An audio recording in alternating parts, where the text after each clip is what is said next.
জয় নিতাই, জয় শ্রী রাধেশ্যাম। আজকে আমরা শ্রবণ করব জগন্নাথের গজমতি পান। জগন্নাথের অনেক প্রকার ভক্ত আছে। একদিন এক শেঠজি মহারাজ গেলেন জগন্নাথের ধামে দর্শন করতে জগন্নাথকে। তিনি জগন্নাথের এখানে পুজো দিলেন, আরতি দর্শন করলেন।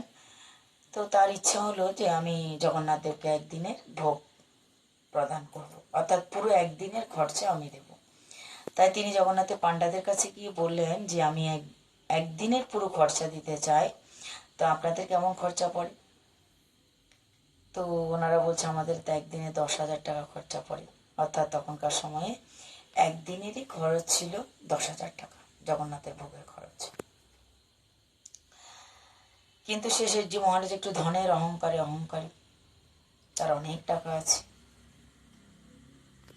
তাই তিনি কি করলেন, পাণ্ডাদের বললেন না, আমি 10,000 টাকার ভোগ দেব না, আমি 1,00,000 টাকার ভোগ দেব, কিন্তু একদিনে। শর্ত কি রাখলেন, আমি একদিনে 1,00,000 টাকার ভোগ দেব, আপনারা ব্যবস্থা করুন যেন একদিনে 1,00,000 টাকার ভোগ দেওয়া যায়।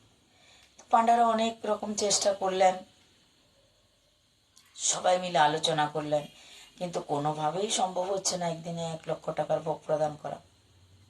তারা আবার গিয়ে ওনাকে বললেন যে শেঠজি, আমাদের পক্ষে সম্ভব নয় একদিনে 1,00,000 টাকার ভোগ দেওয়া।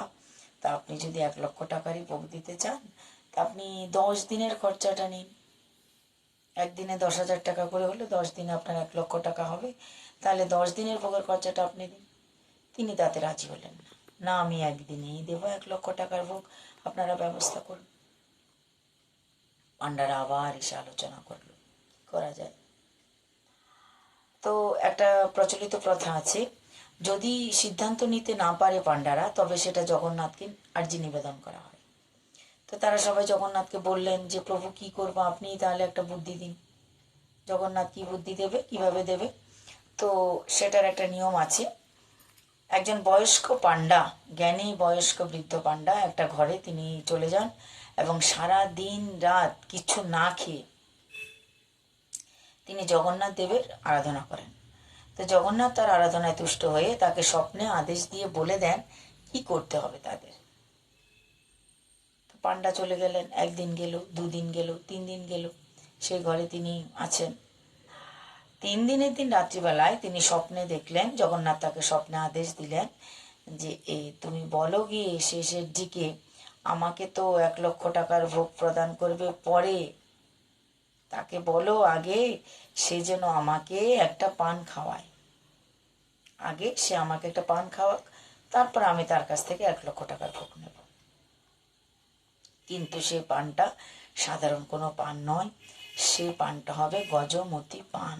অর্থাৎ গজ মানে হাতির মাথায় যে মতি থাকে, সে মতি দিয়ে আমাকে একটা পান বানিয়ে দিতে হবে। সে পানের ভিতরে শুধু মতি থাকবে, না চুন না সুপারি। পাণ্ডা চলে আসলেন, এসে অন্যান্য পাণ্ডাদেরকে বললেন জগন্নাথ তো এটাই আদেশ দিয়েছে। সবাই মিলে তখন শেঠজি মহারাজকে বললেন জগন্নাথ আদেশ দিয়েছেন আগে তাকে একটা পান খাওয়ানো হোক, তবে তিনি আপনার 1,00,000 টাকার একদিনের ভোগের খরচা সেবা নেবেন। শেঠজি মহারাজ ভাবলেন হ্যাঁ, এটা সহজ হবে তার জন্য গজমতি পান দেওয়াটা। পদ্ধতি জেনে নিলেন, হ্যাঁ আপনাকে হাতির মাথার একটা মণি দিয়ে, একটা মতি, হাতির মাথার মতি দিয়ে আপনাকে পান দিতে হবে জগন্নাথকে।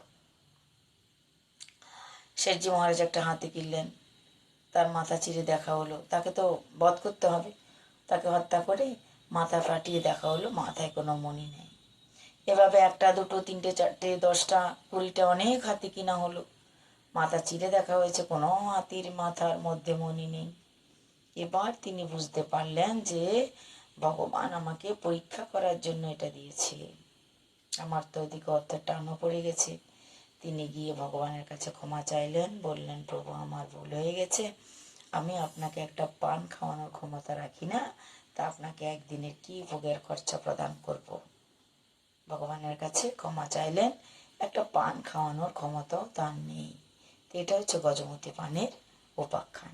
জয় নিতাই, জয় শ্রী রাধেশ্যাম।